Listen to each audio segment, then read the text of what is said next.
Hello everyone, সামনেই teachers day চলেই এলো প্রায়। তো আমি আজকে একটা টিচার্স ডে কেক তোমাদেরকে বানিয়ে দেখাবো। তো তোমরা কিন্তু যত তাড়াতাড়ি পারবে যারা বুকিং করতে চাইছো বুকিং করে ফেলো, কারণ খুব তাড়াতাড়ি বুকিং ক্লোজ হয়ে যাবে। কারণ এত তাড়াতাড়ি এই কেকগুলো করা যায় না, খুব টাইম নিয়ে করতে হয়, ভীষণ সূক্ষ্ম কাজ তো কেক জিনিসটা, তো খুব টাইম নিয়ে করতে হয়। তো এই কেকটা আজকে আমাকে যে অর্ডার করেছিল তাদের সেলিব্রেশনটা 5 তারিখেই হবে, কিন্তু তাদের কোনো প্রবলেমের কারণে আসতে পারবে না, তাই আগেই নিয়ে নিয়েছিল। তো এই কেকটা আমি আগের বছরেও সেম বানিয়েছিলাম, তো সেই রেফারেন্স পিকচারটা দেখেই কিন্তু আমার কাস্টমার আমাকে এটা অর্ডার করে।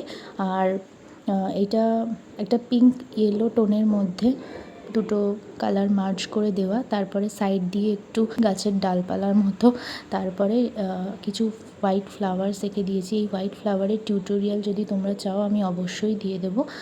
আমাকে শুধু একটু কমেন্ট করে জানিও যে এই হোয়াইট ফ্লাওয়ারের টিউটোরিয়াল তোমরা চাও কি না। আর লাস্টে কিছু পাতা দিয়ে আর হ্যাপি টিচার্স ডে লিখে কিন্তু আমি কেকটাকে কমপ্লিট করেছি। আর এই পাতাগুলো দেওয়ার পর কিন্তু কেকটা ভীষণ সুন্দর দেখতে লাগছিলো। তো তোমরাও যদি চাও তোমাদের টিচারকে এরকম একটা সুন্দর কিউট কেক গিফট করতে, তো অবশ্যই কিন্তু আমার সাথে কন্ট্যাক্ট করতে ভুলো না। আর আমি বারবারও বলছি, বুকিং কিন্তু খুব তাড়াতাড়ি ক্লোজ হয়ে যাবে।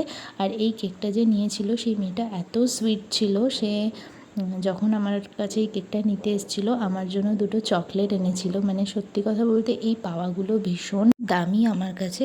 আর লাস্টে কিছু পার্লস দিয়ে আমি কেকটাকে কমপ্লিট করেছি। পার্লসগুলো দেওয়ার পর কেকটার লুকটা পুরো চেঞ্জ হয়ে গেছে। তো আজকের কেকটা কেমন লাগলো জানিও। টাটা।